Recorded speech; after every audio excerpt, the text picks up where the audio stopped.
Sizda bo'lsa agar 1 oy oldin o'g'lim amal uchun logoped qidirib yurgandim, chunki uni gapirishida defekti bor, harflarni to'g'ri talaffuz qila olmaydi va murakkab so'zlarni yaxshi tuza olmasdi.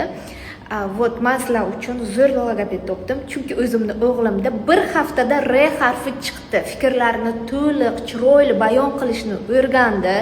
Действительно, bolalar psixologi, defektologi, logoped va mana shunday chiroyli kattagina logopedik sentrda bolalaringiz uchun barcha sharoitlarni qilib qo'yganlar. Kelib, bu xonasi ishlamas ekan.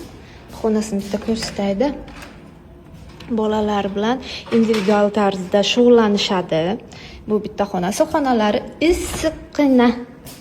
Hech ham xavotir olmanglar, bu yerda ham qanaqadir mashqlarni bajaradigan xonasi bor.